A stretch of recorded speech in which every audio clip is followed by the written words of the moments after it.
Começa agora o programa 20 Minutos com Breno Altman.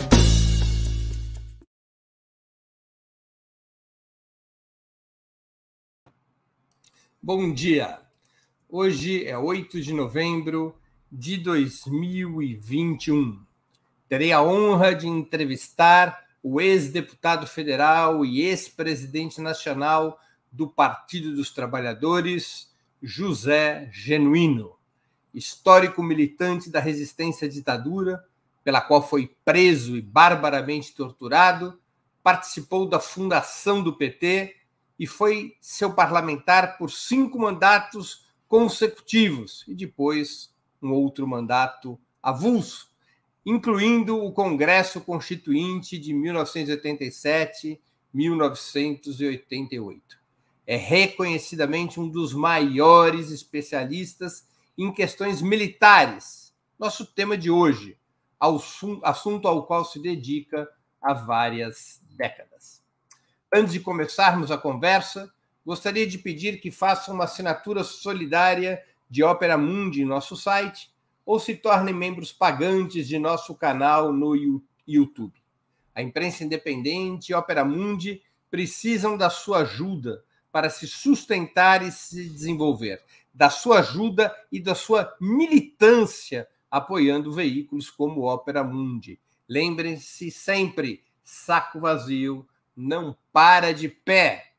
Também peço que curtam e compartilhem esse vídeo, além de ativarem o sininho do canal. São ações que ampliam nossa audiência, nosso engajamento e nossa receita publicitária. Nossos espectadores e espectadoras também poderão fazer perguntas ao convidado. Basta escrevê-las na área de bate-papo do YouTube. A quem o fizer, peço que contribuam com o Super Chat ou Super Sticker, ainda que seja uma pequena contribuição. O que vier de ajuda, de colaboração, é sempre muito bem-vindo. Outra forma de contribuição é através do Pix. Nossa chave é apoie@operamundi.com.br. Eu vou repetir, apoie@operamundi.com.br. Nossa razão social é Última Instância Editorial Limitada. Bom dia, Genuíno. Muito obrigado por atender nosso convite. Para mim é uma grande honra recebê-lo novamente em nosso programa. Para mim é uma honra, é um prazer. Estou à disposição para essa entrevista. Você que é um bom entrevistador. Genuíno, um dos motivos pelos quais o PT votou contra a Constituição de 1988, apesar de assiná-la, foi o famoso artigo 142 sobre o papel das Forças Armadas.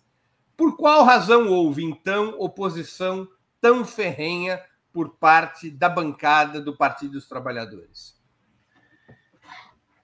Bem, Breno, você, quando levanta essa questão, nós estamos nos referindo a um modelo de tutela militar que veio desde a Constituição Republicana, após a proclamação da República, passou pela de 34, não esteve presente na de 37, a polaca, voltou na de 46, na de 69, na de 67 e foi recolocada na de 88, que é exatamente o artigo que define a Força Armada como instituição nacional permanente, defesa dos poderes constitucionais e, em nome de um desses poderes, da lei e da ordem. Lei e ordem é tudo. É a ordem capitalista. A lei é tudo. E nós fizemos uma oposição a esse artigo 142, que reflete o mito da tutela militar. E esse mito vem de uma ideia de que as Forças Armadas nasceram antes da fundação do Estado. Vocês sabem que tem 2 datas simbólicas para isso, que é a Batalha de Guararapes, que é a batalha que dá origem ao Exército, no período colonial de 1658, e a Batalha de Expulsão dos Franceses, que é a data de fundação da Marinha no governo geral Mendes Sá, de 1560 e pouco. Portanto, a ideia de que a Força Armada é antes do Estado, é antes da nação, ela é uma espécie de fundadora. Isso se expressa, no meu modo de entender, na constituição dela, na proclamação da República, que foi um golpe. E essa proclamação da República foi precedida pela Guerra do Paraguai e pela Guerra de Canudos, aliás, duas guerras típicas. Canudos, a maior violência contra a população camponesa, e Paraguai, uma disputa de fronteiras e uma aliança com os estancieiros do Sul. Então, essa questão sempre teve presente, que é o modelo de tutela, o modelo do poder moderador, o monopólio do patriotismo, como se fosse a pátria deles, uma tutela no sentido de autonomia. Nós estamos acima de tudo e de todos, com base em dois pressupostos. Os políticos são corruptos, a política não presta. Isso era o discurso Floriano Peixoto na Primeira República. Segundo, o povo é frágil, o povo é fraco, é preciso de uma tutela, é preciso de um poder que tutele e que oriente. E essa questão foi um debate muito profundo, inclusive porque, olha bem, a emenda Fernando Henrique Cardoso não tinha lei e ordem. E nós defendíamos na Constituição que fosse só a defesa externa. Para negociar, nós aceitamos a emenda Fernando Henrique Cardoso. Deixa eu só entender um pouquinho. A emenda original propunha lei e ordem, além de defesa... Não, a emenda original propunha lei e ordem. Aí nós fizemos uma emenda constitucional, o PT... Nós é o PT. Colocando a defesa externa pronto. E o Fernando Henrique Cardoso fez uma emenda que tirava lei e ordem, mas mantinha poderes constitucionais. Aí, na hora que foi o relatório final, nós sugerimos que ficávamos com a emenda do Fernando Henrique Cardoso. Aí deu a crise. Eu não entendi direito. O que foi exatamente que a emenda do Fernando Henrique propunha? A emenda do Fernando Henrique Cardoso era uma proposta que vinha da Comissão Afonso-Arino, que dizia o seguinte: a Força Armada, instituição nacional permanente, com base na hierarquia e disciplina, defende a pátria e os poderes constitucionais, ponto. Uhum. Não tinha lei e ordem. E nós, na última hora, nós negociamos essa emenda e dissemos, na reunião fechada, Fernando Henrique Cardoso, nós topamos com a tua emenda. Aí ele disse, isso vai dar confusão. A própria emenda era dele. Eu digo, o Bernardo Cabral topou e foi para o relatório. E deu aquela declaração do Leônidas, que produziu do Ulisses Guimarães a ideia dos três patetas. E fomos para a negociação, da qual o PT estava presente, mas não aceitou, que o próprio Fernando Henrique Cardoso sugeriu defesa da lei e da ordem por iniciativa de um dos poderes. Olha o imbróglio. A defesa dos poderes. E por iniciativa dos poderes, defender da lei e da ordem. Isso é uma contradição em si, mas ficou essa espécie de monstrengo no artigo 142. O PT foi ao plenário, eu falei em nome do PT, juntamente com o Vivaldo Barbosa e com o Haroldo Lima, do dirigente do PCdoB, e nós perdemos, tivemos 130 votos no plenário. Essa questão ela é mais profunda, porque tem a ver... O Fernando Henrique acabou votando com quem? Ele votou com a emenda dele, porque foi ele que propôs recuperar, botar a lei e ordem desde que um dos poderes convocasse. Ou seja, ele acabou votando contra a emenda original dele. Isso, e nós, da esquerda, defendíamos a emenda original do Fernando Henrique Cardoso. Olha como os liberais são no Brasil. O Fernando Henrique não se emenda. E o Ulisses Guimarães... Aí, quando o Ulisses Guimarães publicou a sistematização com essa emenda do Fernando Henrique Cardoso, sem a lei e a ordem, os militares disseram que a gente estava destruindo o papel da Força Armada. Aí perguntaram a ele, ele disse que eram os três patetas. Deu uma crise. Foi a crise militar da Constituinte. Foi esse episódio, o 142. Ligado com o 142, veio o 137, que é a defesa do estado de exceção, do estado de defesa, que é uma pré-estado de sítio. E o artigo 144, que é a militarização da segurança pública. Esse debate, Breno, ele vai ser recolocado na discussão do Ministério da Defesa, quando foi criado, vai ser recolocado quando, no meu modo de entender, nós não enfrentamos adequadamente a tutela militar e quando nós aceitamos essa tutela, ora encoberta, ora enrustida, ora aberta. E qual é o problema que se coloca nisso aí? Perdão te interromper, eu só queria esclarecer um aspecto histórico especialmente para o nosso público mais jovem. Com a transição conservadora, através da anistia preventiva dos militares e outros instrumentos, as Forças Armadas tiveram peso na elaboração da nova Constituição do país e continuaram a ter peso na vida política pós-redemocratização? Breno, a campanha nacional das diretas, já que foi o maior movimento popular de massa até então, foi coagulado, foi derrotado com a ideia do colégio eleitoral. E no colégio eleitoral prevaleceu a questão de que o acordo com os militares sobre a ordem, sobre a batuta do general Leônidas, e está explícito no livro Mata, do Leonêncio Nossa, é o seguinte: os militares que participaram do desaparecimento e da tortura não serão promovidos, mas eles não serão julgados. Por isso que entrou a palavra crimes conexos. A transição foi uma transição pactuada, uma transição por cima, uma transição que eu digo inconclusa, uma transição que, em certa medida, é fraudada. Quando chegou na Constituinte, como é que essa transição se expressou?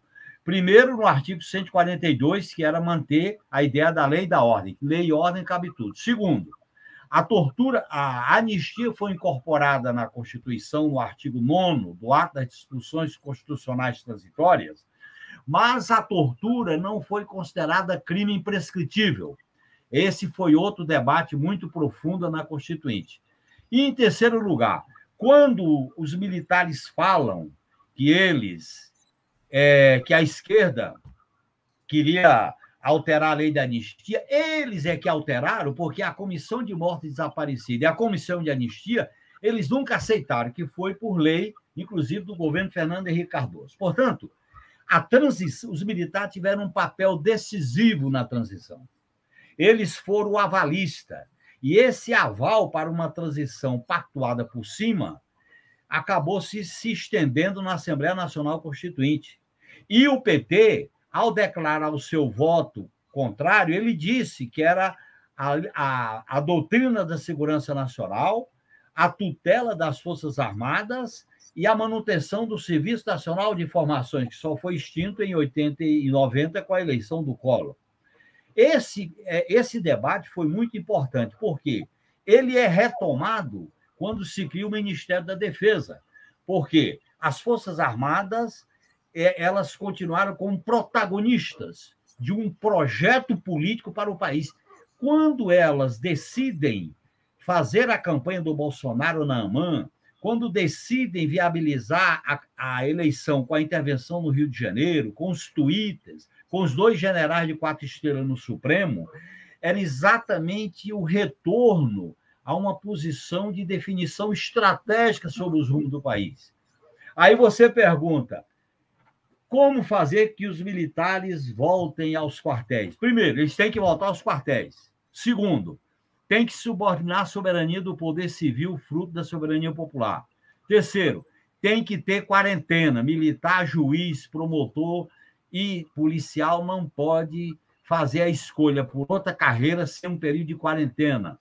Quarto, nós temos que alterar o artigo 142 para tirar esse princípio do mito do poder moderador. Quinto, viabilizar o item 27 da resolução do nosso partido, do meu partido, do PT, do 6º Congresso, que coloca novos parâmetros para a formação, para a elaboração de uma estratégia sobre a defesa nacional do país. Portanto, está claro como tem que ser feito. O que tem que ser feito? O problema é como fazer e ter disposição de fazer. Porque deixa eu regressar. Perdão, deixa eu regressar a algumas questões históricas, sempre com a preocupação de esclarecer melhor ao nosso público. Uma pergunta bem objetiva. Na Constituinte, os militares pressionavam abertamente? Olha, na Constituinte, Breno, eles fizeram a primeira grande iniciativa, que depois foi teorizada na prática pelo general Vilas Boas, que foi ter uma assessoria militar de alto nível. Eu lembro aqui 2 grandes assessores militares, um da Marinha, que era o almirante Regufe, e outro do Exército, que era o general Ruri, que eram oficiais superiores, com um nível de elaboração muito grande, e eles fizeram uma tática que depois se especificou de maneira mais política no que aconteceu no país em 2016. Eles tinham excelentes assessores, relativamente preparados, eu estou citando esses dois nomes altamente preparados, e nas questões políticas, quem intervia era o general Leônidas, que era o avalista, por parte das Forças Armadas, da transição que vinha da campanha das diretas, colégio eleitoral, a posse do Sarney, não do Ulisses Guimarães, etc, etc. Portanto, o Leônidas, então, teve um peso importante pós-redemocratização por vários anos. Por vários anos. Aliás, ele era o principal avalista. E se dizia, na época, que teve dois grandes generais que tiveram um papel destacado na transição. O primeiro foi o Geisel, quando resolveu enquadrar o DOI-CODE e dizer o seguinte: as ações têm que passar por ele, né? Não podia ser o poder autônomo, e teve 2 4 estrelas que caíram. O Edinardo, que é em São Paulo, e o Silvio Frota, ministro do Exército. O segundo foi o general Leônidas, que ele foi o avalista da transição, desde a posse do Sarney, naquela famosa internação do Tancredo, até os trabalhos da Assembleia Nacional Constituinte. E, em seguida, ele foi o elaborador, o articulador de uma memória sobre a história da ditadura militar e a responsabilidade do Exército. Quando você se lembra aquele fato histórico que a Beth Mendes encontrou, então, brilhante Ustra no Uruguai, como adido militar, que ela divulgou, ele acabou tirando o Ustra, mas não permitiu a punição dele. Então, essa tutela, ela se expressou. E ela volta à tona, e é interessante que nessa discussão que é feita agora, eles dizem, os especialistas, está faltando uma liderança militar que seja uma espécie de referência diante da crise de legitimidade, de prestígio que as Forças Armadas estão enfrentando da maneira como ela se uniu, como se vinculou, como se juntou com o governo do inominável, para preferir não usar o nome dele. Então, esse problema foi equacionado dessa maneira, recolocando Geisel, depois Leônidas. E no campo, no início da democratização, um militar que tinha um papel de liderança, mas pela visão democrática, foi o almirante Flores, que era da Marinha. Ele foi da Comissão Afonso Arinos, e nós negamos a Comissão Afonso Arinos como parâmetro para a Constituição, e aí tem todo esse processo que nós não enfrentamos. Inclusive, quando governamos o país, nós não enfrentamos essa questão e fizemos uma concessão, que, no meu modo de entender, foi grave, quando o ministro Viegas foi demitido como ministro da Defesa, era o embaixador Viegas, e se fortaleceu o papel do ministro do Exército, o general Buquerque, que era exatamente vinculado a esse núcleo duro da cúpula militar. E é claro que, nesse sentido, nós seguimos a ordem da antiguidade, da regulamentação, que, no meu modo de entender, manteve o status quo. E esse status quo, quando nós elaboramos uma nova orientação política, eles aceitaram, mas não se convenceram. Eles aceitaram, mas não assimilaram, por uma questão básica, que ao longo da nossa história, Breno, nunca foi tratado devidamente. Aí eu pergunto, o que é defesa nacional? Defesa nacional exige 5 itens, 5 quesitos. Primeiro, o povo tem que estar unido. Segundo item, boa relação com os países vizinhos. Terceiro item, desenvolvimento tecnológico e científico. Quarto item, vulnerabilidades múltiplas do país. Quinto, aí, por último, você discute a reestruturação orgânica de quartéis, de disposição geográfica. Tudo isso foi investido. E a defesa nacional, ela é uma política pública. Se é uma política pública, tudo é público. E ela está subordinada ao princípio da soberania nacional e dos poderes públicos oriundo do voto. E não pode ser uma casta privilegiada, como vocês viram acontecer na Covid, como aconteceu na reforma da Previdência, como acontece nos projetos e nos investimentos militares. Defesa nacional, para um país como o Brasil, tem um grande terreno, o entorno estratégico do Brasil é fantástico, Bruno. Nós incorporamos um subcontinente que tem a Cordilheira dos Andes, a Amazônia e a Bacia do Prata. Segundo, nós não temos conflito na América do Sul. Terceiro, nós temos que ter uma unidade sul-americana para se confrontar com essa política dos Estados Unidos que diz a América é nossa. Quinto, o entorno nosso do Oceano Atlântico não participar da força militar como vice-comandante. E o Brasil se relacionar de maneira com a dissuasão. Nós não temos um inimigo. Nós temos que ter dissuasão para monitorar e, se for o caso, para se autodefender. Há um potencial muito grande para a defesa nacional. Agora, isso que está correndo, isso que está acontecendo é um desastre. Essa militarização do Estado são 8 mil cargos, militarização das estatais, militarização da política. Isso não tem nada a ver com defesa.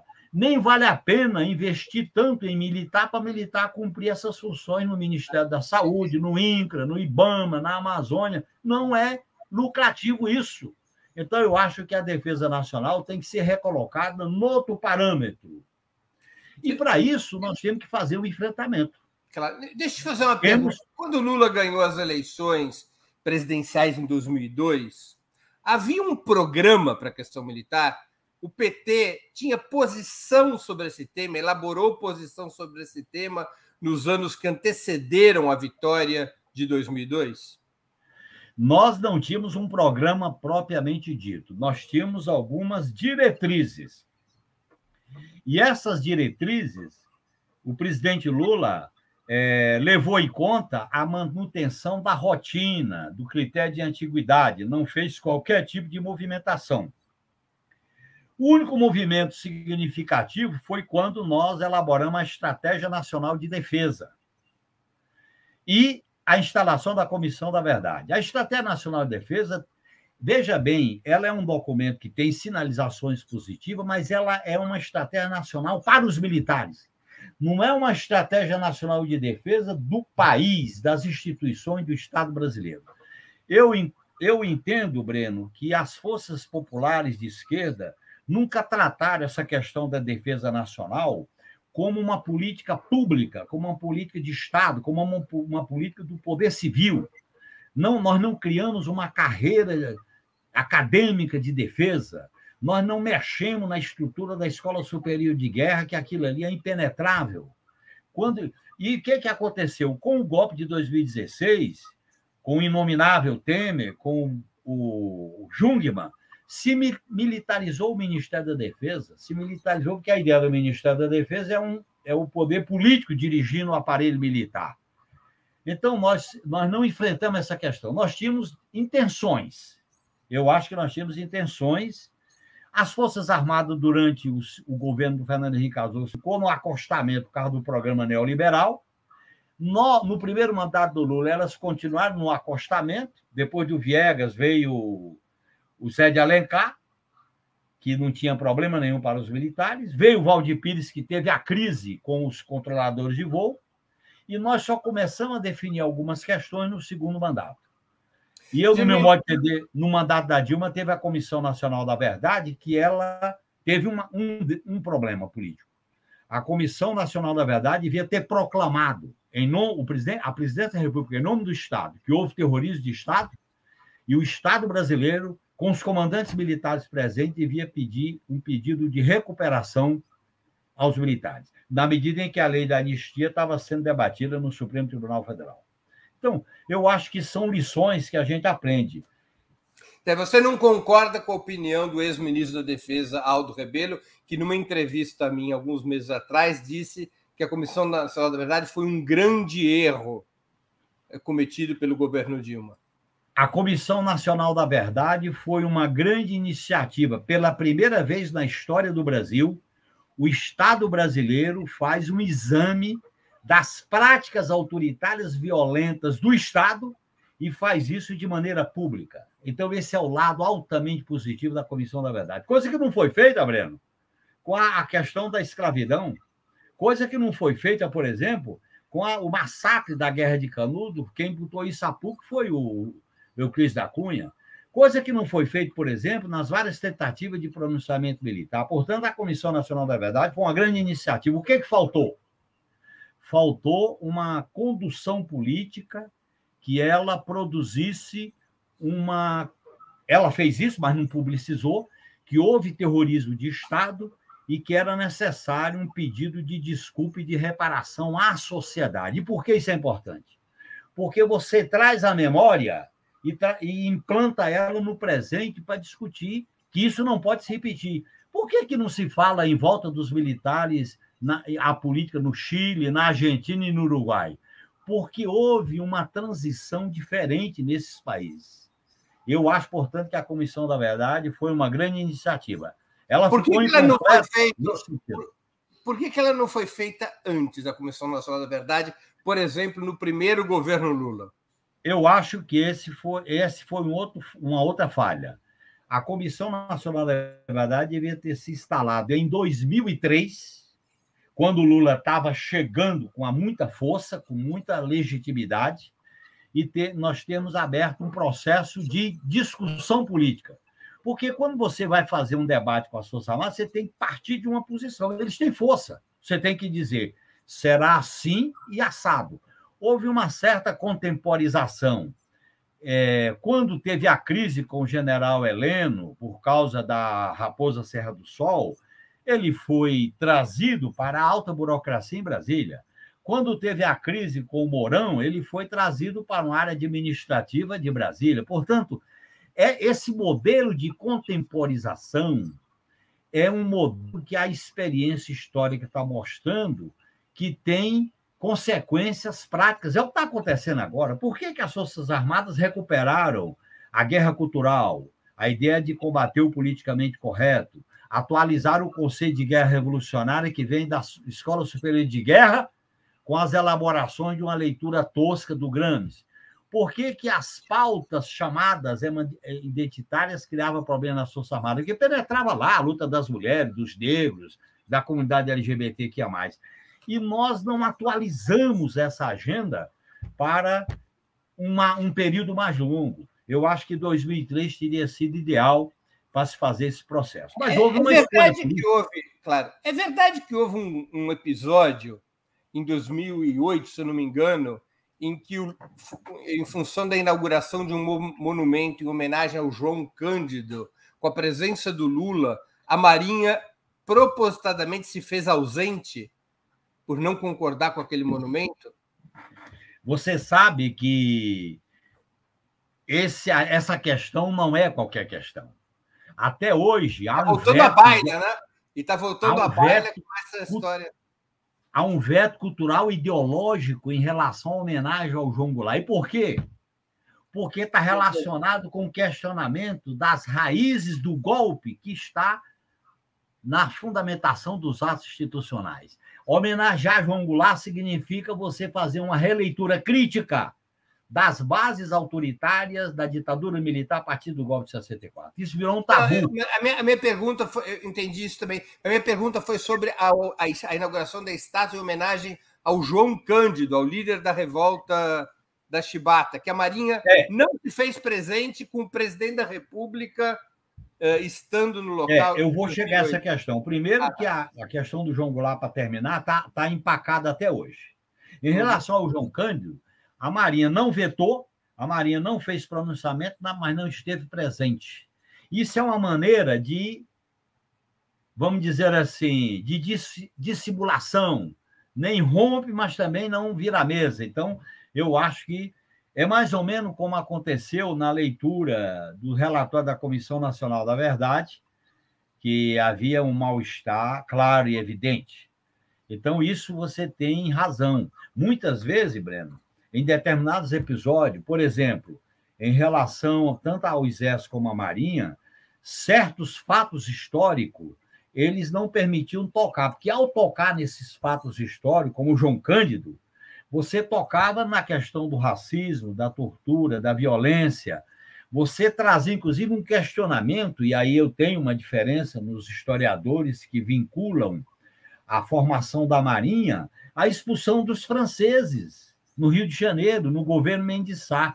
E o Exército, a Guerra dos Guararapes, quer dizer, nós associamos a formação do Exército e da Marinha a uma aliança com o colonizador português, na Guerra dos Guararapes e na expulsão dos franceses durante o governo geral Mendes Sá. Portanto, isso está raiz de uma espécie de tutela cultural e ideológica dos fundadores da pátria.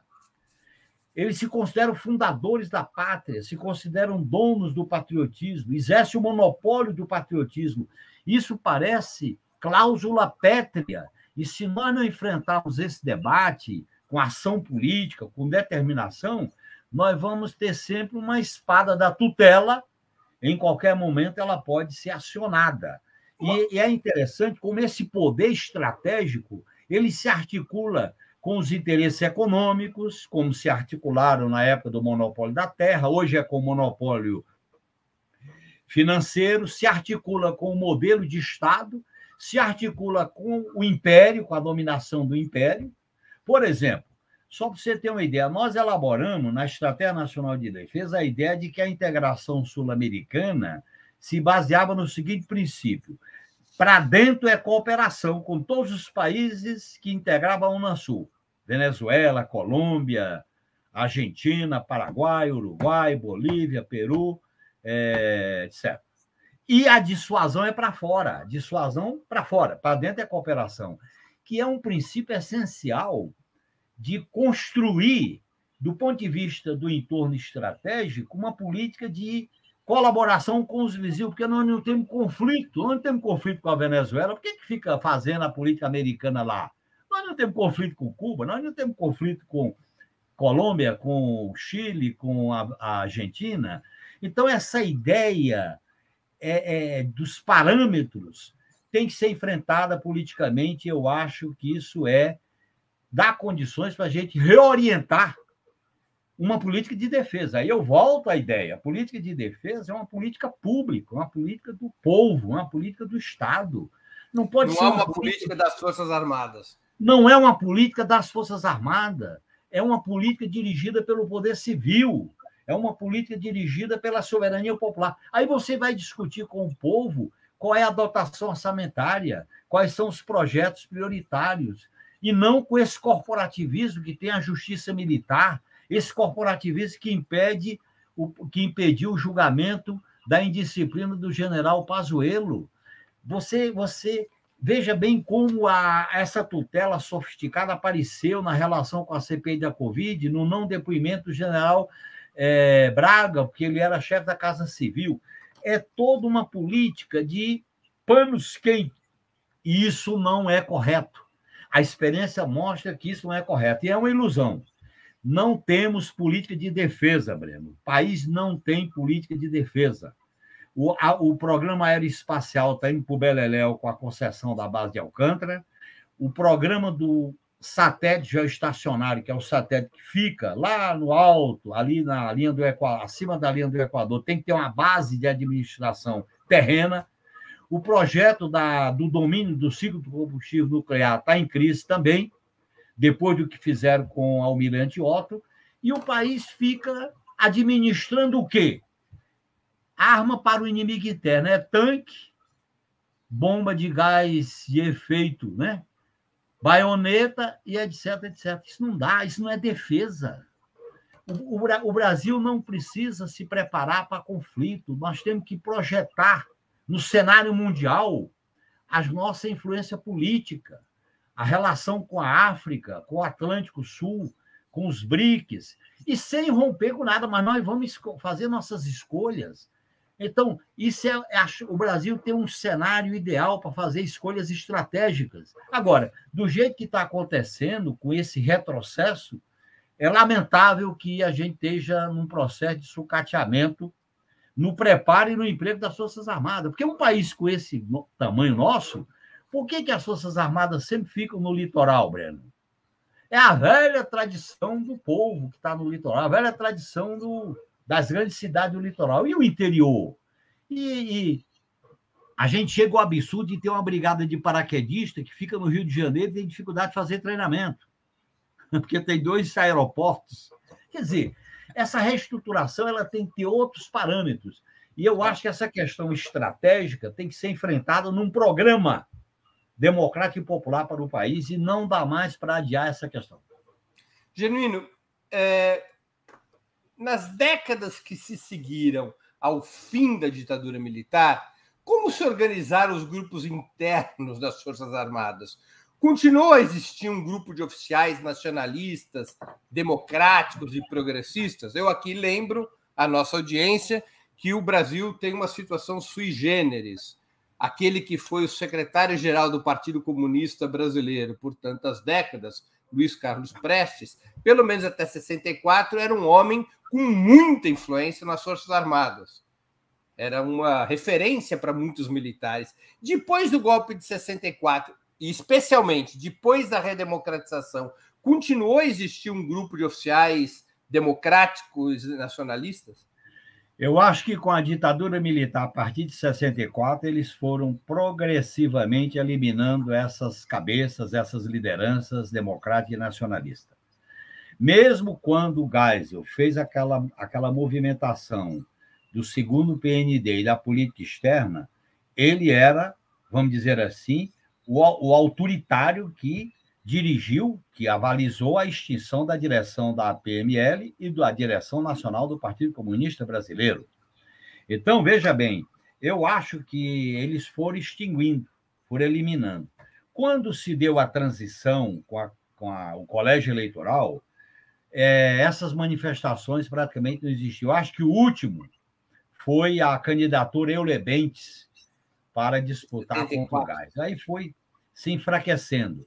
E aí se criou um problema, Breno, que é o seguinte: eu acho que nós não podemos ter ilusão, nem temer a tutela militar pela direita, nem ter ilusão que nós vamos produzir um conflito interno e vai surgir uma corrente revolucionária nacionalista. Isso é época passada.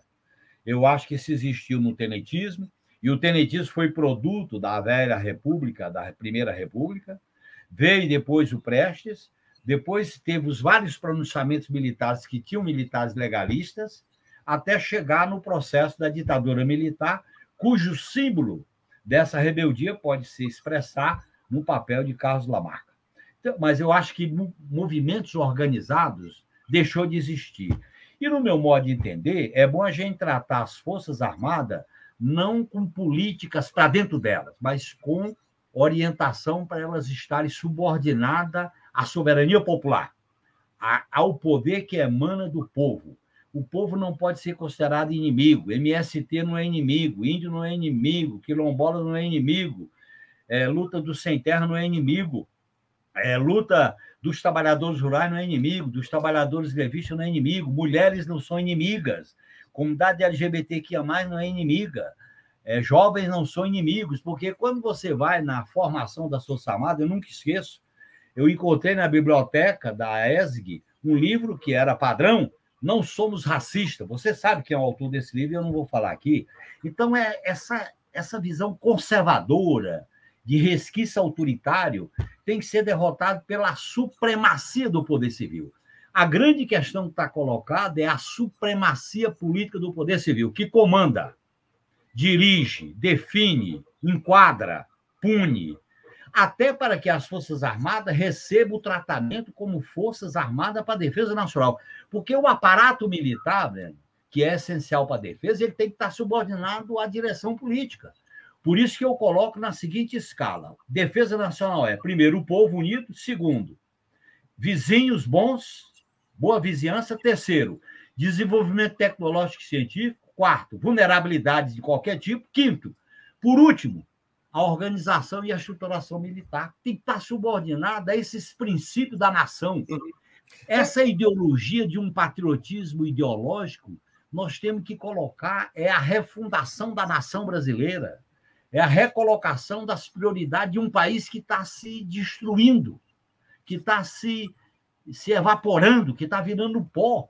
E essa tragédia, essa loucura que foi a partir de 2014, com o Inominável, está levando o país a um beco sem saída. Nós vamos se tornar produtor de matérias-primas, produtos minerais e agropecuários, e exportador de tecnologia externa e de produtos industrializados, e um fosso social inominável no país.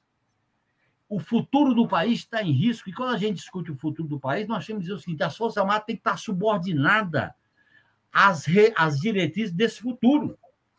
Entendi. Genuíno, deixa eu perguntar uma curiosidade aqui.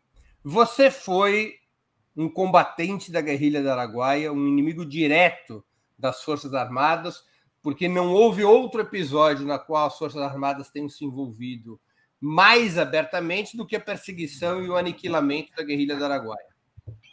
Em seguida, você foi parlamentar e você foi assessor no Ministério da Defesa. Como foi o convívio com os militares durante os governos Lula e Dilma? Olha, em primeiro lugar, eu tinha um convívio muito aberto e franco, era público. Eu dava as minhas opiniões, como foi na Constituinte, que esse convívio nasceu na Constituinte. Eu apresentei todas as propostas em nome da bancada do PT na Comissão de Defesa e Segurança Pública e fizemos um debate de alto nível. Eu tive a oportunidade de ter uma convivência democrática com o então ministro da Marinha, almirante César Flores, que tinha uma visão democrática. É tanto que no episódio do impeachment do Collor, eles tomaram a decisão de não ter qualquer tipo de conversa com os políticos, ficar totalmente à margem.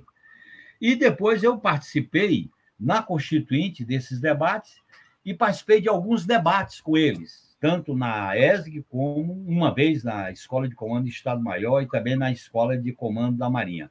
E ao participar desses debates, eu procurava ler, eu procurava conhecer, porque para você ir discutir com os militares é importante você revelar que você conhece, que você tem conhecimento do assunto, que você pode dialogar. E eu sempre dizia que eu partia da seguinte ideia: todo país que as Forças Armadas exerceram o poder, elas ficaram invariavelmente sucateadas, porque para exercer o poder eles precisam de cacetete, tanque, bomba de gás lacrimogêneo, baioneta e ocupar os cargos públicos. Até elas ficam vendidas, sucateadas. E que os Estados Unidos, numa determinada época, desejava que as Forças Armadas fosse polícia interna, para combater prioritariamente as drogas, a lei antidroga, e porque a defesa do mundo ocidental seria feita pelo Império Americano. Foi no auge da unipolaridade. Teve até deputados supostamente de esquerda que propunha a dissolução das Forças Armadas e a aceitação desse papel de polícia interna sem problemas, né? Até de um governo mundial. Até de um governo mundial. Então, veja bem... Eu lembro que o Eduardo Jorge propunha isso, né? Eu participei desses debates. E, ao participar desses debates, eu dizia que era necessário... e outra experiência positiva foi quando eu discuti muito com o almirante Otto sobre o acordo de não proliferação de armas nucleares. E, principalmente, a questão do adendo, porque o Brasil estava desenvolvendo um método de centrífuga próprio, graças ao comando do almirante Otto, e os Estados Unidos tinham interesse de saber o que se passava no interior da centrífuga, porque não é para produzir a bomba. Se você mede a dosagem de urânio na entrada e na saída, não tem como. Porque o domínio do ciclo do combustível nuclear é fundamental. Então, eu comecei a discutir esses assuntos. Existem 3 áreas sensíveis para um país como o Brasil, que é dominar o ciclo do combustível nuclear, que não é para produzir a bomba. Segundo, a questão do espaço, do espaço aéreo, a questão do satélite geoestacionário. Por isso que a base de Alcântara é estratégica e foi um crime concedê-la aos Estados Unidos. Porque a base de Alcântara, Breno, ela te dá visibilidade do Nordeste para a África, com o Atlântico, e para a Amazônia, em fronteira com os demais países da Amazônia. É uma área estratégica. Depois, você tem que desenvolver a pesquisa para ter a construção de submarino de propulsão nuclear. O submarino de propulsão nuclear não é também nada a ver com arma atômica, é que ele tem autonomia para ficar no fundo do mar. Como é que você vai fiscalizar o Atlântico Sul com pré-sal se você não tem submarino? Isso é defesa. O resto é privilégio, é salário, é cargo, é polícia, que não vale nada. Eu estou falando de defesa em áreas sensíveis. Por exemplo, a guerra cibernética é defesa. Quando eu falo vulnerabilidades para os militares, e eu discutia isso, é esse terreno. Agora, eu acho que eu mesmo não entendia que era fundamental estabelecer um comando político sobre o comando militar. Eles gostam muito de ter o comando político misturado com o comando militar. Eu vou dar um exemplo. Aqui você tem o chefe do Estado-Maior Conjunto, mas você tem um comandante do Exército, da Marinha e da Aeronáutica. Isso é um equívoco. Você tem que ter chefe do Estado-Maior Conjunto geral e cada força, Exército, Marinha e Aeronáutica, ter chefe do Estado-Maior de cada uma das forças. Porque eles querem ter acesso ao poder central. A grande questão da transição é essa. E isso tem a ver com o que nós estamos vivendo hoje. Eles não querem abrir mão, com ou sem Bolsonaro, de ter o comando estratégico do país.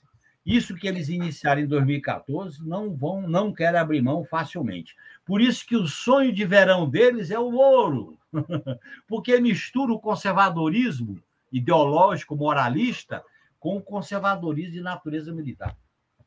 Deixa eu fazer uma pergunta, na verdade, uma pergunta de um espectador nosso, o Alexandre Gasparotti. Aliás, pessoal, eu vou pedir aqui que vocês contribuam com Superchat, com Super Sticker, que se tornem membros pagantes do canal do Opera Mundi no YouTube, que façam uma assinatura solidária em nosso site ou que contribuam através do Pix. Nós precisamos dessa ajuda, dessa contribuição militante de quem nos assiste para poder sustentar e desenvolver nosso projeto jornalístico. A Opera Mundi jamais fechará seu conteúdo apenas a quem pagar para ter acesso. Mas nós precisamos que vocês se engajem na sustentação e na ampliação do projeto. Há várias modalidades para fazer isso. Assinatura solidária, a inscrição como membro pagante do canal do Opera Mundi no YouTube, Superchat, Super Sticker e o Pix. São 5 formas de contribuição. Escolha uma delas ainda nesse nosso programa e nos ajude a fazer um jornalismo cada vez mais independente, cada vez mais importante no debate de ideias e informações do país. De toda maneira, Alexandre Gasparotti pergunta: Genuíno, você acha que o Brasil tinha que ter bomba atômica? Olha, veja bem, o que é necessário para o país é ter o domínio do ciclo do combustível nuclear. Porque o ciclo do combustível nuclear é estratégico, porque a produção da energia nuclear é fundamental para a medicina, é fundamental para a produção de energia, e você, dominando o ciclo do combustível nuclear, dependendo da geopolítica e dos conflitos, todos sabem que se você tem o domínio do ciclo do combustível nuclear, dependendo da conjuntura, dependendo do que acontecer, você tem uma reserva estratégica que pode levar a esse tipo de pesquisa. Porque, veja bem, a guerra que está se travando hoje não é mais com a bomba atômica. São guerras de outro tipo, são guerras mais regionais. As potências não se envolvem diretamente, as potências estimulam o entorno estratégico. E quem criou isso foi o imperialismo americano. Essa teoria da guerra do Iraque, depois da destruição da Líbia, essa questão, por exemplo, das lições que eles tiraram do Vietnã, essa questão do Afeganistão. Então, eles estimulam as guerras regionais. Por exemplo, hoje o imperialismo americano tem um cuidado especial com a América do Sul, porque a América do Sul é o subcontinente, Breno, mais estratégico do mundo, porque tem água doce, proteína animal e vegetal, tem minérios e pode crescer a agricultura, e situada em 3 formações geológicas: Cordilheira dos Andes, Amazônia e Bacia do Prata. Então, é uma área tanto ao Atlântico quanto ao Pacífico.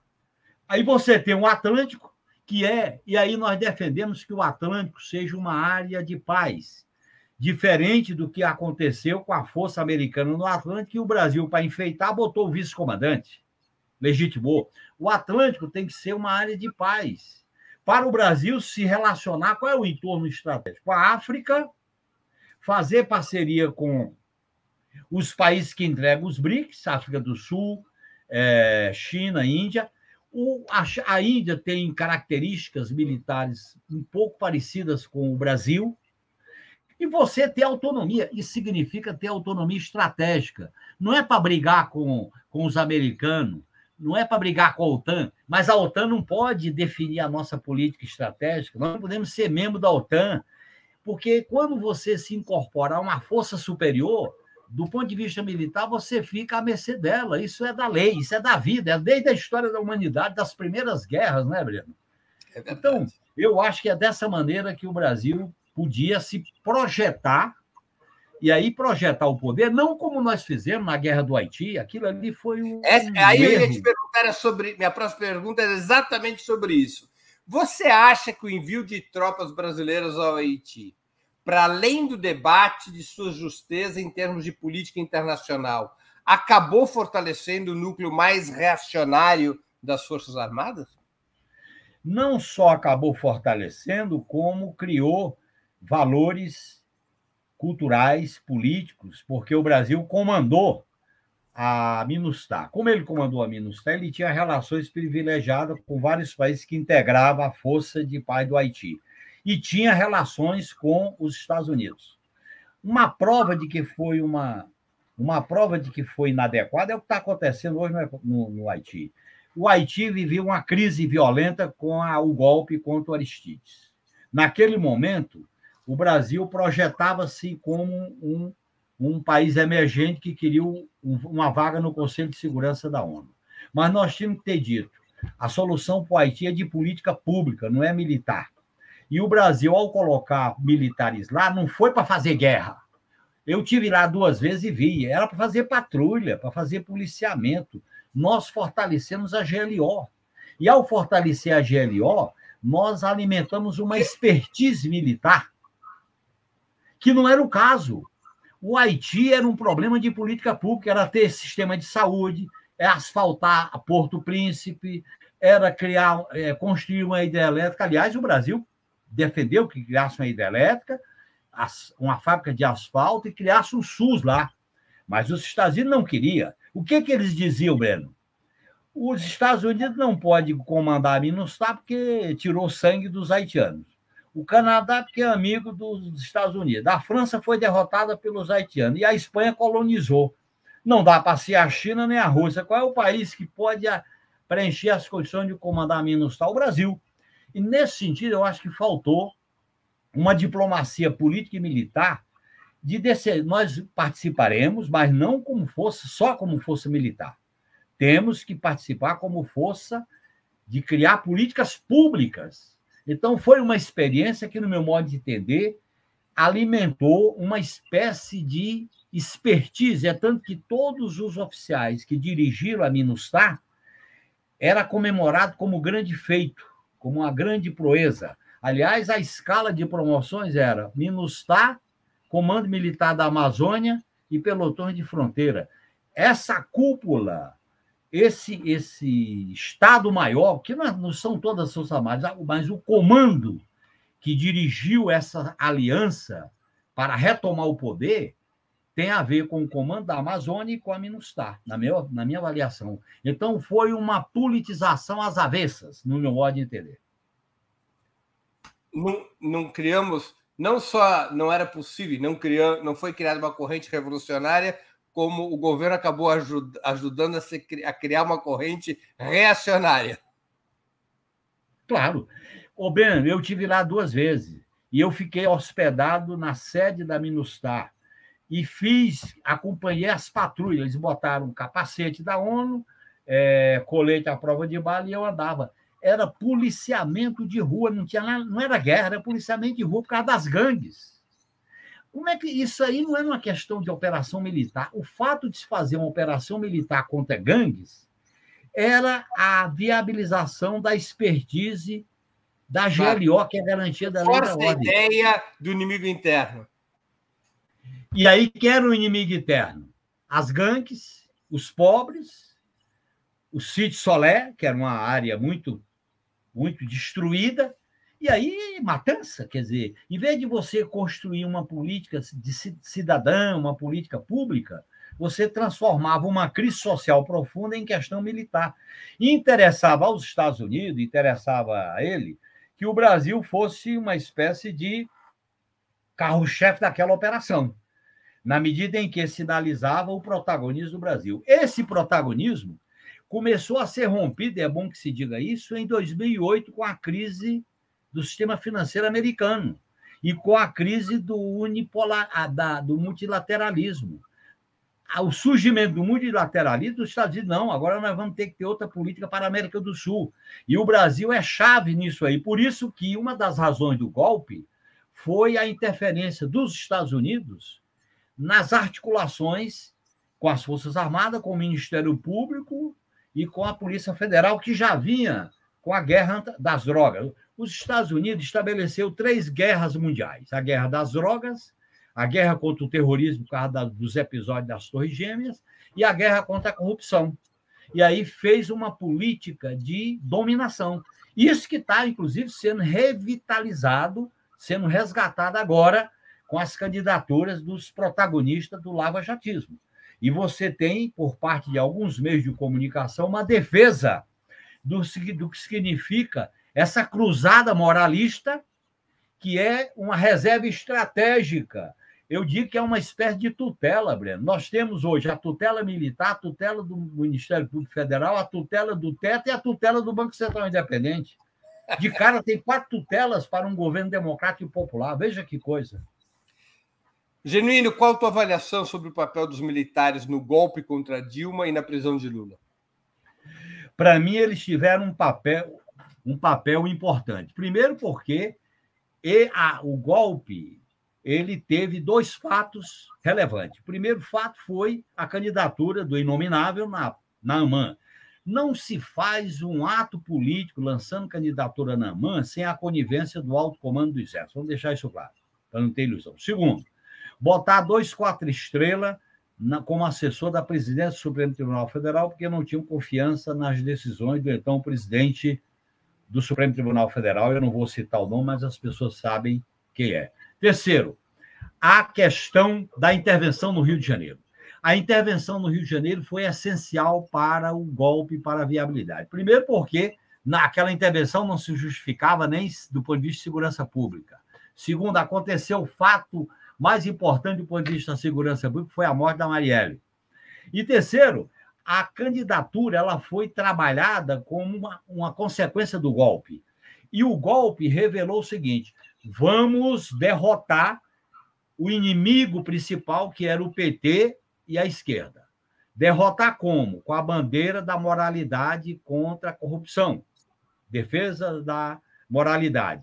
E fazer disso uma estratégia de uma guerra que se articulou com a justiça, com a mídia, com o parlamento, sob a liderança do Eduardo Cunha, e colocou, no meu modo de entender, o governo Dilma numa postura de defensiva, porque ela está fazendo um ajuste fiscal com o Levi. Então, nesse sentido, as Forças Armadas atuaram estrategicamente como uma força influenciadora e deram o aval. Aliás, isso é retratado pelo livro do Temer, isso é retratado no livro do general Vilas Boas sobre as articulações tendo visto o golpe. O livro do Vilas Boas é uma confissão de crime contra a Constituição, né?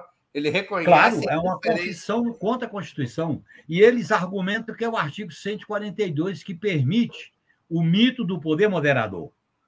E esse mito do poder moderador produz isso. E aí, Breno, é interessante. Eu, quando era deputado, eu tive contato vários com esses assessores, inclusive com o general Vilas Boas, que era coronel, assessor na Câmara.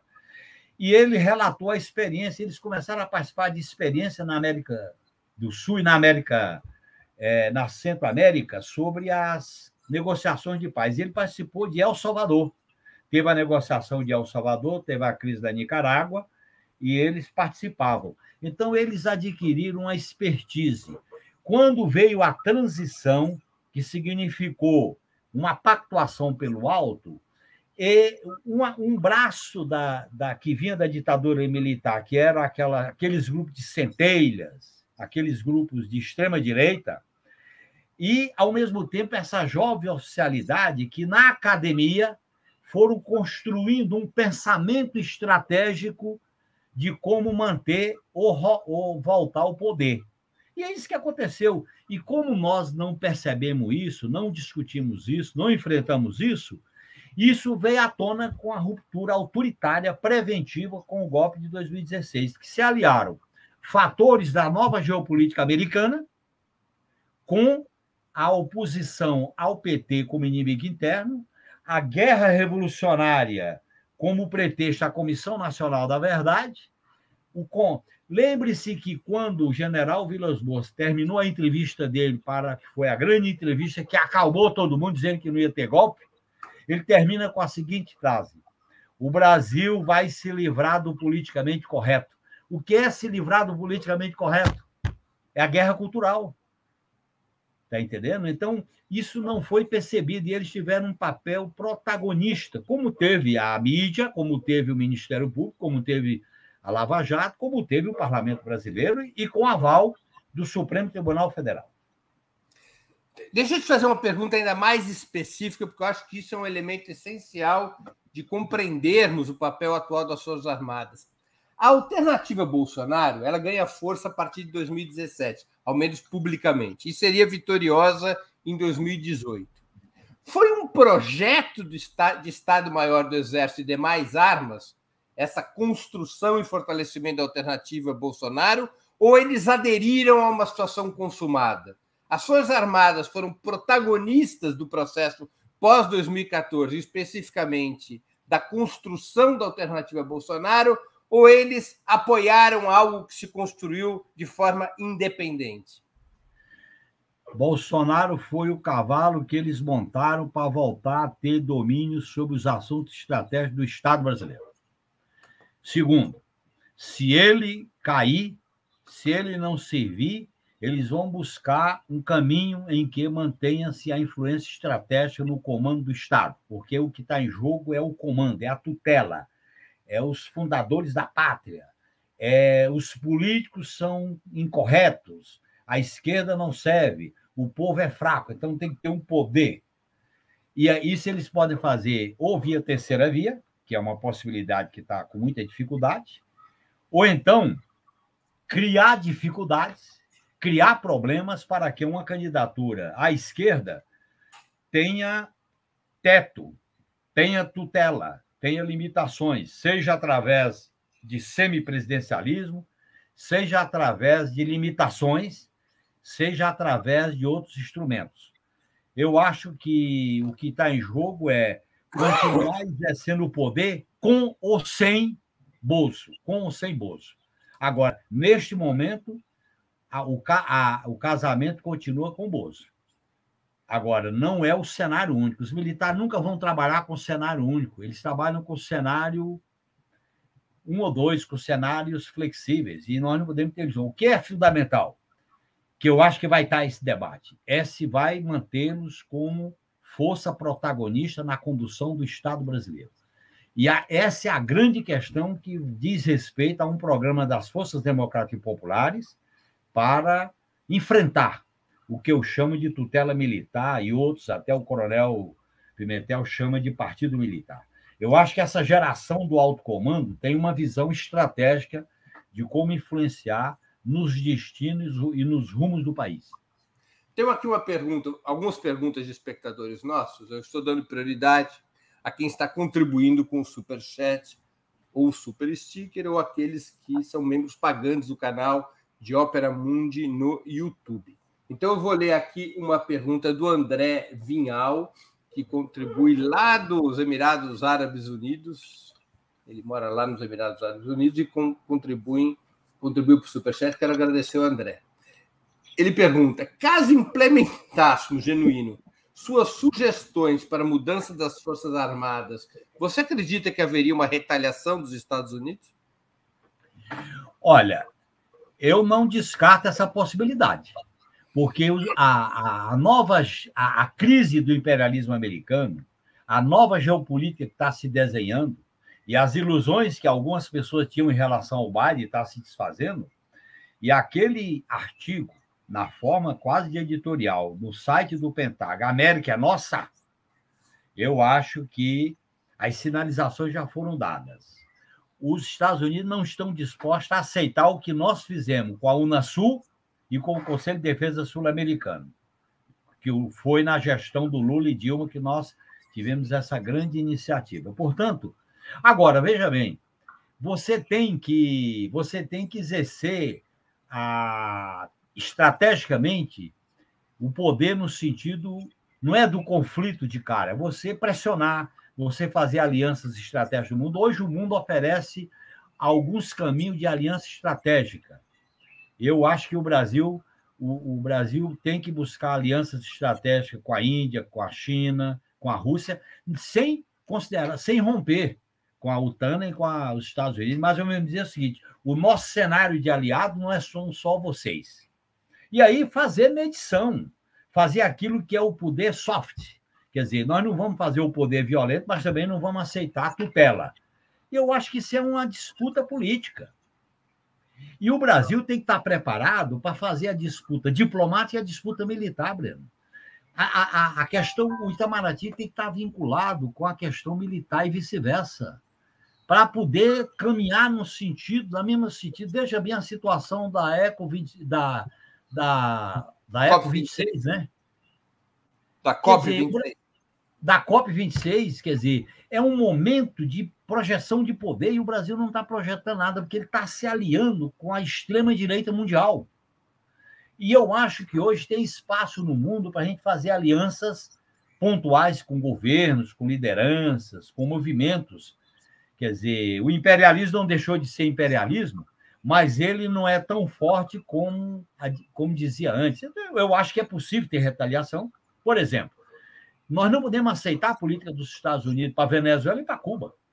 Podemos aceitar.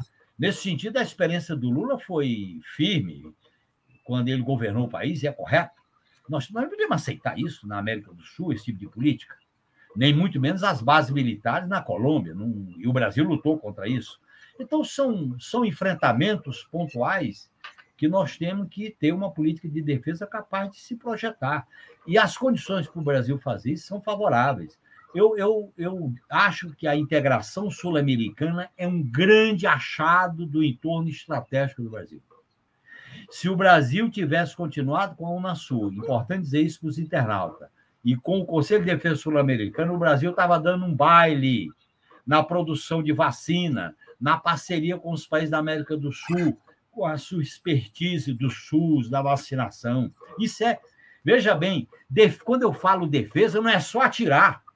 Defesa é um conjunto de forças que você tem o pano de fundo da força, mas você mexe com vários cordões, com vários fios para projetar influência, poder, consideração e legitimidade.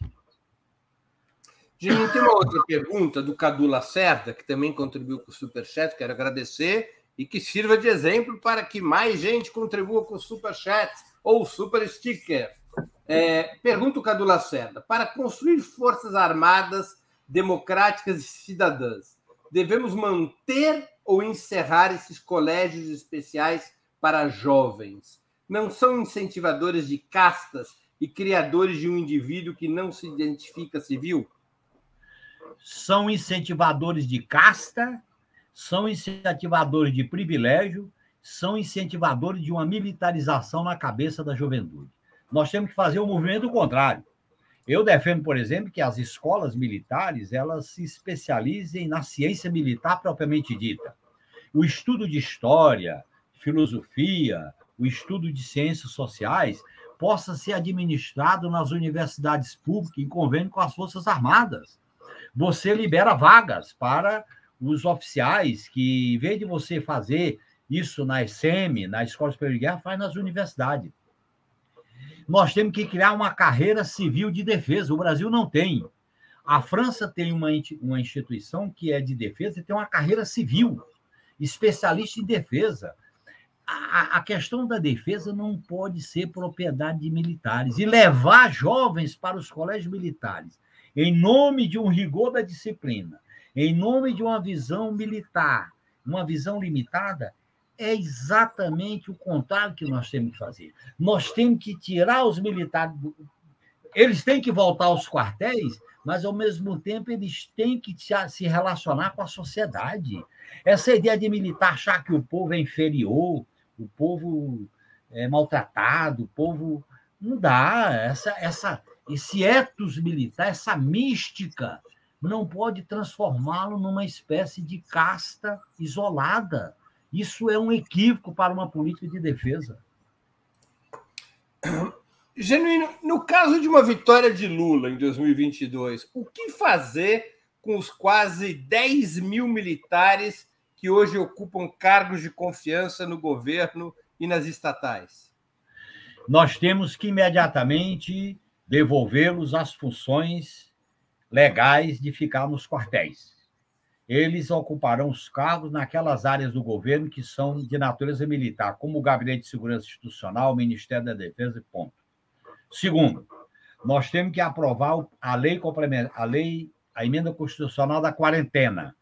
Militar da ativa, juiz, promotor e policial, inclusive militar, para de exercer cargo comissionado ou cargo eleitoral, tem que sair da carreira, ficar um período de quarentena para mudar a sua profissão, porque essas carreiras chamadas de Estado, elas têm que ter o ônus e o bônus. Eles só têm o bônus.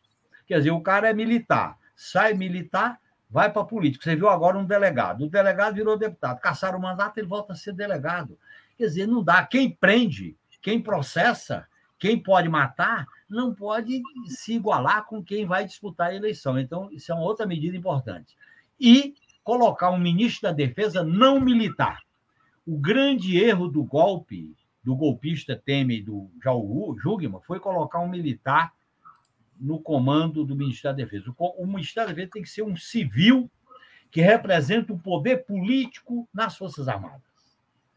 E, ao fazer isso, ele é a autoridade política para conduzir os assuntos junto à tropa. É assim que se deve fazer. E eu acho que nós deveríamos criar um instituto, uma espécie de academia que coloque civis e militares para discutir esses temas que nós estamos discutindo. Novos conceitos de defesa. Quebrando o corporativismo da Escola Superior de Guerra. Exatamente. Aliás, a Escola Superior de Guerra é algo imutável. Ali não muda nada. Ali tem uma medula doutrinária muito complicada. Você tem que ter uma academia que junte acadêmicos com militares. Quando os militares reclamam que tem preconceito contra militares, isso é um movimento de mão dupla. Você tem que criar um centro de estudo que junte militares e civis para fazer a discussão, para fazer o debate. Quer dizer, essa ideia de que militar está separado, é um corpo à parte, isso, a experiência já mostrou que isso não serve. Nem os países capitalistas desenvolvidos usam mais essa mística, nem esse ethos militar, nem usam mais porque não serve. Não tem como. É outra. A função militar hoje ela é muito mais múltipla, muito mais diversificada. A cabeça do militar tem que ser muito mais arejada, porque os temas da defesa hoje estão tudo relacionados. Por exemplo, Breno, como é que você vai desenvolver uma indústria de defesa se você aí diz, não, vamos implantar a indústria de outros países com transferência de tecnologia? País nenhum transfere tecnologia, isso é conversa para boi dormir. Tu acha que um país vai produzir uma arma e vai transferir a tecnologia? Eles vendem e ficam com o domínio. Você tem que ter nichos de pesquisa. Por exemplo, o Brasil tem um nicho que é a centrífuga, que o Brasil pesquisou. Isso é um nicho. Base de Alcântara é um nicho. Você tem que manter isso. Não é para fazer a guerra, é para dizer, na hora que você senta na mesa para negociar com os outros sabem que você não está blefando. É isso que é defesa. Então, em termos gerais, a indústria brasileira de defesa ela é suficiente para abastecer Forças Armadas modernas com esses propósitos que você delineou? Ou teríamos que construir ou reconstruir a indústria de defesa? Primeiro tem que reconstruir o parque industrial brasileiro. Ao reconstruir o parque industrial brasileiro, criar um ramo vinculado à indústria de defesa, e a indústria de defesa tem que subordinar a um projeto nacional de desenvolvimento econômico e tecnológico. A destruição da pesquisa tecnológica e científica, do CNPq, é um desastre para a defesa nacional. Porque a defesa nacional, a indústria de defesa, está vinculada a um projeto nacional de desenvolvimento tecnológico e científico. E aí, por isso que você pode ter uma indústria de defesa flexível. Ela pode ser usada para militar e para civil. Aí você projeta. O erro dos militares, quando criaram a base da indústria de defesa, é que ela era só de um lado. Então, por exemplo, você vai fazer o tanque, faz o carro forte. Você vai fazer o avião, você faz o avião de carreira, que foi a grande experiência da Embraer com o KC-390. Foi a grande experiência da Embraer com outros modelos. Agora, isso é uma autonomia estratégica. Eu estou defendendo aqui que as Forças Armadas têm um mínimo de autonomia estratégica. Não é em tudo, mas jamais vamos ter autonomia igual aos Estados Unidos, igual à China, igual à Rússia, não vai. Agora, nós podemos ter nichos de autonomia. Hoje não existe indústria de defesa. O Brasil está zero em indústria de defesa. O Brasil está zero no programa aeroespacial. O Brasil está zero na defesa cibernética. Só não está zero no programa da viabilização dos submarinos convencionais e de propulsão nuclear. Isso é lamentável, porque o Brasil tem um potencial para isso. Isso tinha que ser feito, Breno, em parceria com os países da América do Sul. Você pode desenvolver projetos com as experiências. Eu vou te dar um exemplo. As lanchas que as Forças Armadas colombianas usam, elas são mais flexíveis porque os rios são menores do que os rios da Amazônia. Então, você pode fazer troca de experiência porque você não vai brigar com esses países. O que os Estados Unidos estão incentivando o Brasil a fazer briga com a Venezuela, isso é um absurdo. Você vai brigar para quê? Nossos interesses são complementares.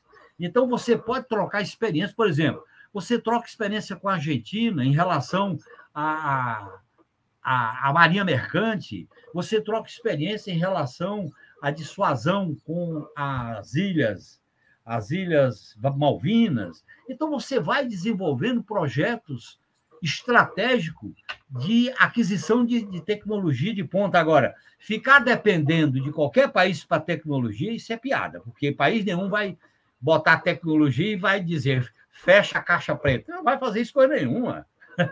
Em matéria de defesa, ninguém é ingênuo. Tem uma pergunta aqui do André Fernandes, que contribuiu também com o Superchat. Não está na hora de termos também a dissuasão nuclear? Olha, veja bem, qual é o conceito de dissuasão? Dissuasão é quando você tem um pronto emprego sem considerar um inimigo fixo, determinado.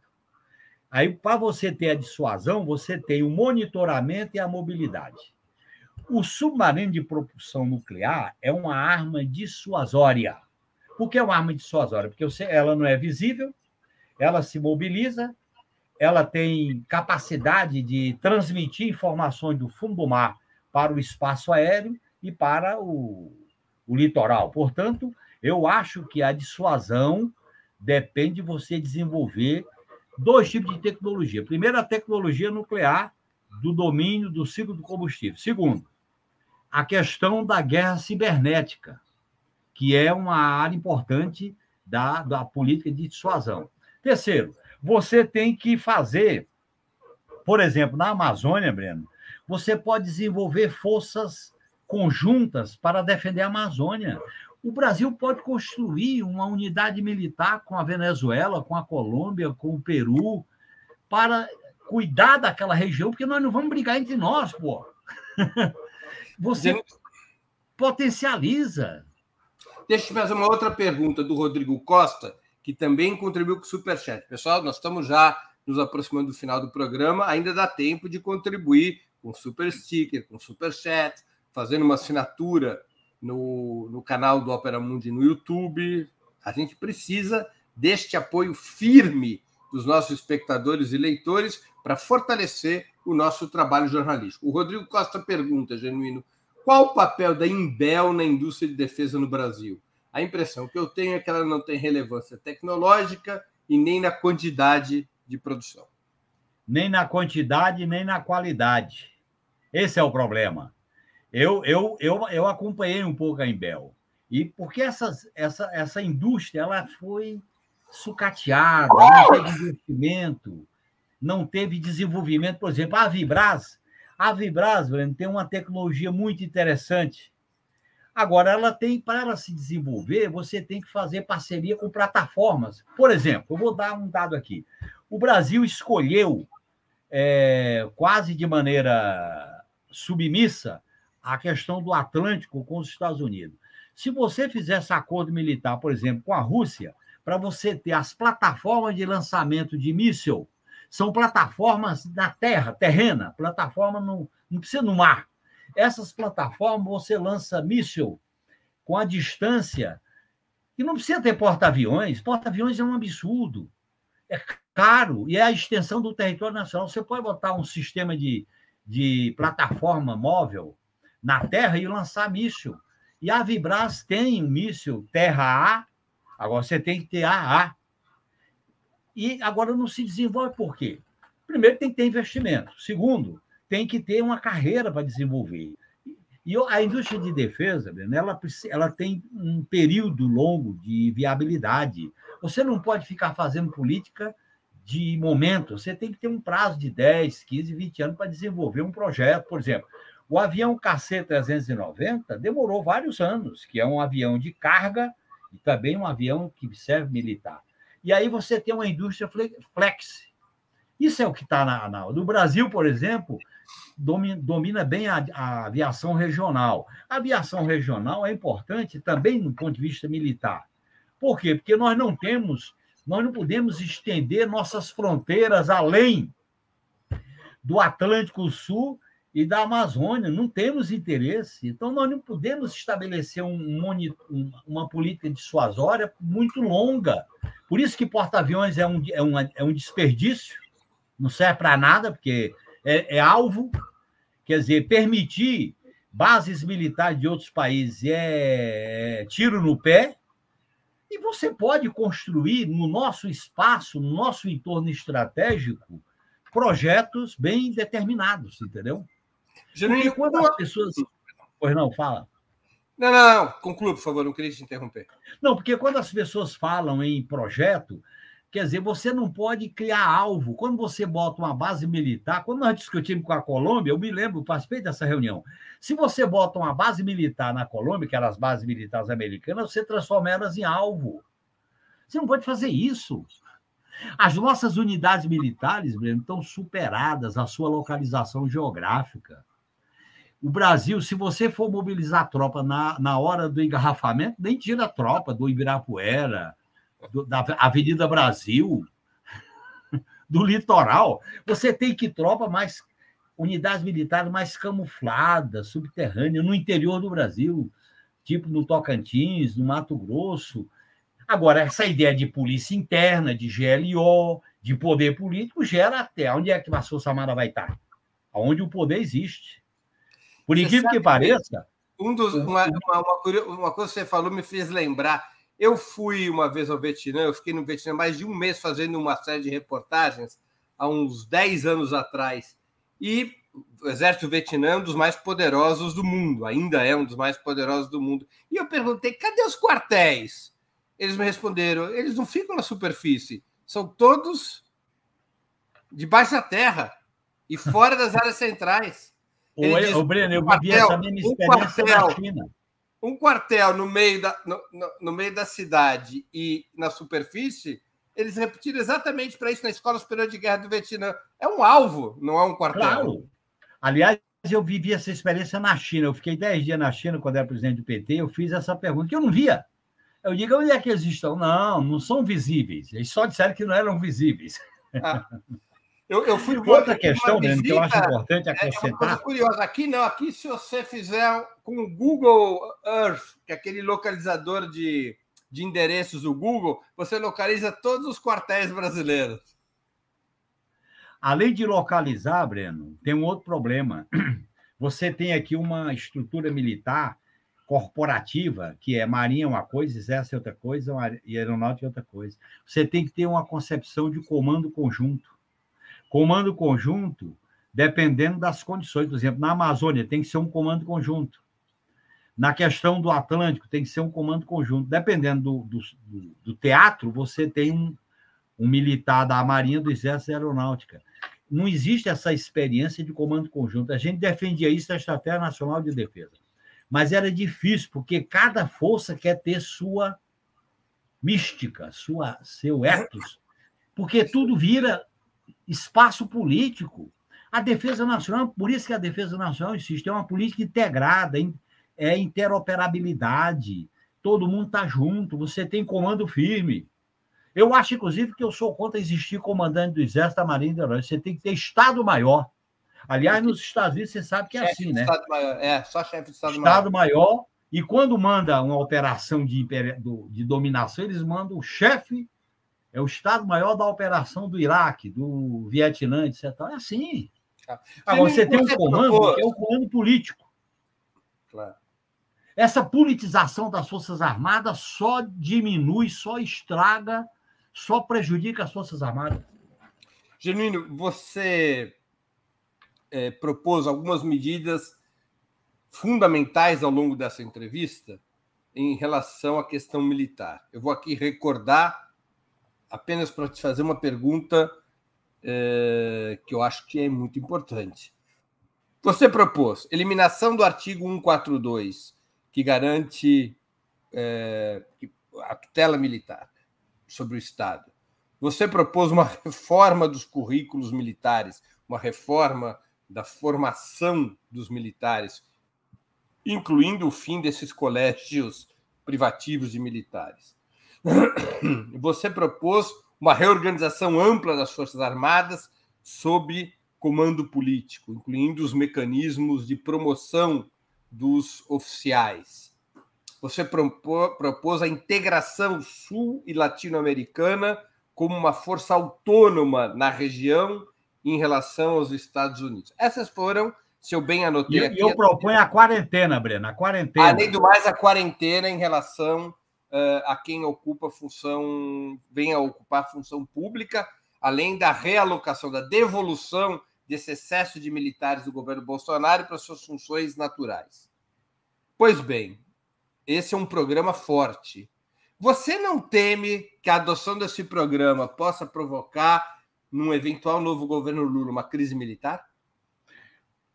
Breno, o governo Lula tem várias tutelas que ele tem que quebrar. Uma delas é essa. A segunda é do Ministério Público Federal. A terceira é do Banco Central Independente. E a quarta é do teto de gastos. Eu vou ficar só nessas quatro, tem mais. Veja bem, isso aí é uma luta política.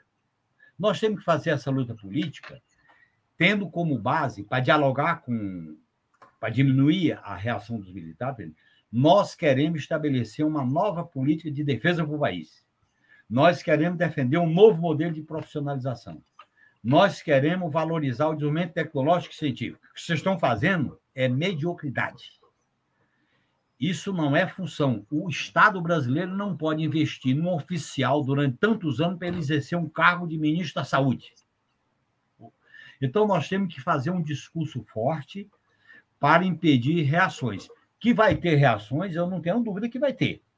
Agora, dependendo da nossa capacidade de articulação e da nossa capacidade de mobilização política, nós podemos neutralizar.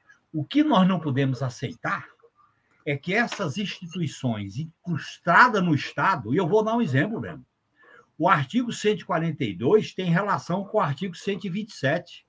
Você fez um debate brilhante sobre o Ministério Público. O artigo 127 tem muita coisa semelhante do Ministério Público às Forças Armadas, porque a esquerda tinha a ilusão que tinha que ter um Ministério Público forte para poder se contrapor ao poder militar. Só que eles se compuseram.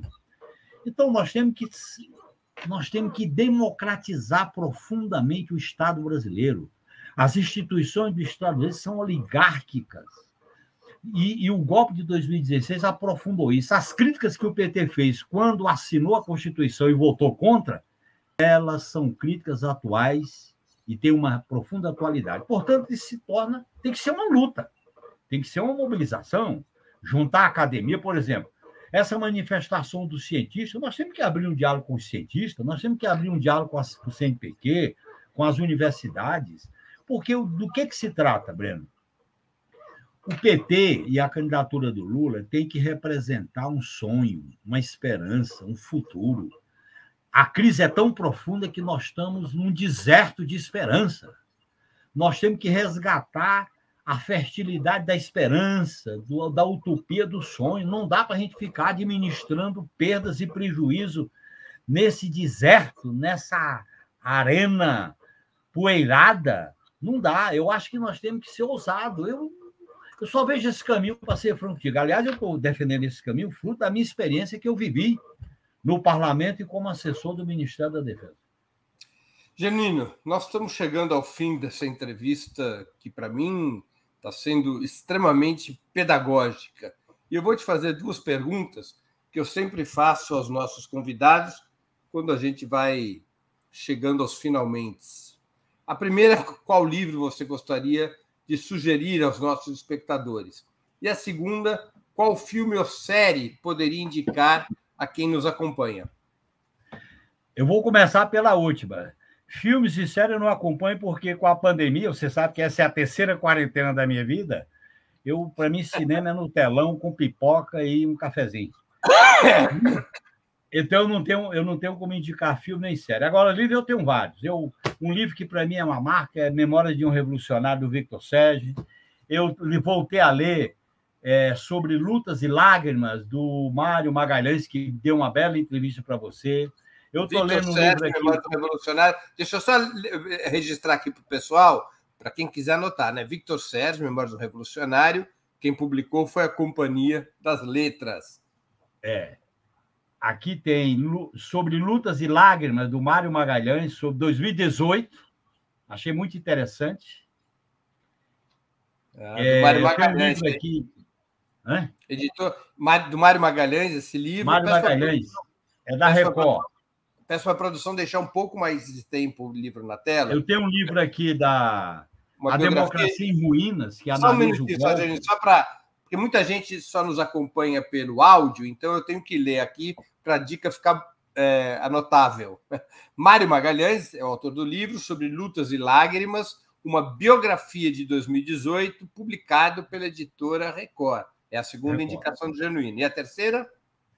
Democracia em Ruínas, é um livro, uma coletânea de artigos sobre o golpe de 2016, da editora CRV, muito interessante. E tem um livro aqui, que é de um amigo meu, de longa data, que escreveu sobre a diferença entre ética e moral. Você sabe que na esquerda tem uma mistura entre ética e moral, que eu acho que vale a pena. E eu não podia deixar, Breno... Do Nelson Levi, A Ética e a Moral na Construção do Humano. Ensaios... Do humano, exatamente. Da editora Garamond. Genuíno, é o mesmo Nelson Levi que escreveu aquele famoso livro sobre o social imperialismo soviético? Exatamente. Sobre o social imperialismo chinês. Primeiro escreveu de soviético, que eu me lembro dos anos 70. Exatamente. E eu não podia deixar, Breno, de lembrar um amigo meu que morreu precocemente, o livro do Adelmo Genro Filho, Marxismo, Filosofia Profana, que é uma visão revolucionária do papel do marxismo, da dialética, da análise, que eu acho que é um livrinho muito interessante. Marxismo, o título? Marxismo, Filosofia Profana. Marxismo, Filosofia Profana, do Adelmo Genro Filho. Morreu já há muitos anos, ele morreu bem jovem, né? Morreu bem jovem. Ele não tinha 40 anos quando morreu. Exatamente, era professor da Universidade Federal de Santa Catarina. De Santa Maria, não era? Santa Catarina. Santa Catarina, tá certo. Ele foi vereador em Santa Maria, irmão do Tasso. Irmão do Tasso, é verdade. Eu convivi muito com ele na experiência do PRC, na experiência das reflexões que a gente fazia, e esses... Enfim, são contribuições importantes, né, para a gente... E eu, por iniciativa, por influência sua, Breno, eu estou no meio do livro O Filho do Século, sobre Mussolini. É um livro grande, pesado, mas vale a pena a gente entender os meandros do fascismo. Muito bem. Genuíno, eu queria te agradecer muitíssimo pelo teu tempo e por essa conversa tão proveitosa e informativa. Obrigado pela oportunidade que você deu aos nossos espectadores, às nossas espectadoras e a mim mesmo. Acho que foi uma conversa que iluminou a todos nós sobre essa questão tão decisiva que é a questão militar. Eu agradeço, Breno, e quero dizer para você e para os amigos que nos acompanham que você é um entrevistador que estimula, que provoca, que orienta bem para que tire das nossas ideias, dos nossos sentimentos, aquilo que é importante para quem está assistindo a entrevista. Muito obrigado de coração. Obrigado, Genuíno. Encerramos assim mais uma edição do programa 20 Minutos. Voltaremos a nos ver amanhã, terça-feira, 9 de novembro, às 11 horas, com outra edição do programa 20 Minutos História. O tema, o que foi o nacional desenvolvimentismo? Eu vou fazer uma exposição sobre essa importante corrente do pensamento que predominou entre os anos 30 e os anos 60 do século passado, portanto, predominou no chamado ciclo, na chamada Era Vargas. Suas proposições, suas contradições, suas virtudes, suas vitórias, suas derrotas, o que foi o nacional desenvolvimentismo é o tema do 20 Minutos de História de amanhã, dia 9 de novembro, às 11 horas da manhã. Obrigado pela audiência de hoje e nos vemos às 11 horas de amanhã. Um grande abraço a todos e a todas. Para assistir novamente esse programa e a outras edições dos programas 20 Minutos, se inscreva no canal do Ópera Mundi no YouTube. Curta e compartilhe nossos vídeos, deixe seus comentários. O jornalismo de Ópera Mundi é mantido com o seu apoio. Faça uma assinatura solidária em www.operamundi.com.br. Com um pequeno valor mensal, você nos ajuda no desenvolvimento de um jornalismo independente e de qualidade. Obrigado pela audiência e até a próxima.